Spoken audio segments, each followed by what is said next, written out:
So I'm from Indiana. You guys know? Yes. You got some Hoosiers out there? One. Cool. Two. Go Colts.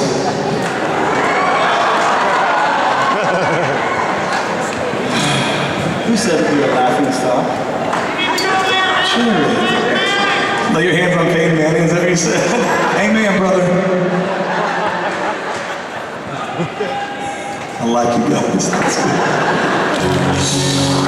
When at our high school, they used to drive tractors to our high school in Indiana. Anybody can relate? Anybody? Can I see that hand? Okay. And we were raised pretty poor.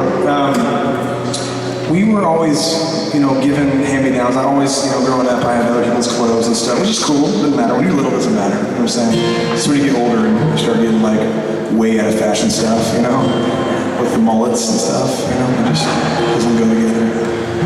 And we were always, we were always blessed with cars growing up. And in general society, in the thrift stores, it always says, please give us your gently used and worn items. You've seen that, right? Anybody know what I'm talking about? That does not apply to cars, obviously. So we were given cars like Pintos. Anybody know what a Pinto is? Well, we were blessed to have 2 Pintos. And one of them was a pony Pinto. That was the more sporty version. Sorry.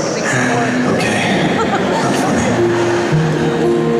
And I remember my mom, when she first picked me up, I was 6 years old, and she pulls up in the Pinto, and I get in, and I'm always seeing different cars to make sure it's my mom. I don't know, the cars are always different. I get in, and I look down on the ground, because I could see the ground. It was so rusted out that the ground was right there. So I'm moving my feet over, And then I looked over to my right, and there was a belt that was tied to the door handle. My mom goes, oh, and Jeremy, when we go around corners, make sure you hold that belt because the door might fly open. I don't want that to happen when you're flying. Talking about having to walk by faith when you're a little kid.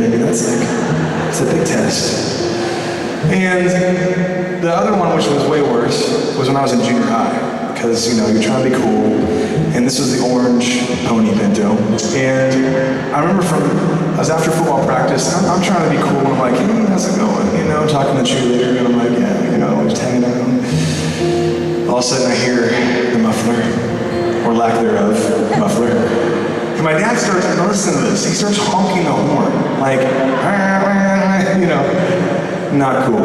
And so I'm super embarrassed. I go to the car, and I forget that this car, the door doesn't open on the passenger side, so I'm climbing through the window, and I'm like, hey, see you later, everybody.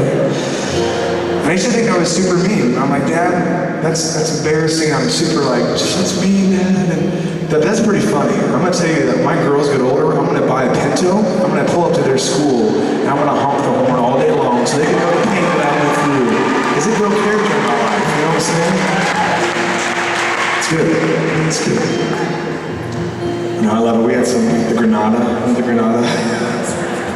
There were scriptures painted all over the car. It was awesome. Love that. Seriously. It was. Oh, you never heard that one, have you? Yeah, the Granada had scriptures painted on that. It's amazing. But, the neat thing about that whole thing is, being poor and just God always provided for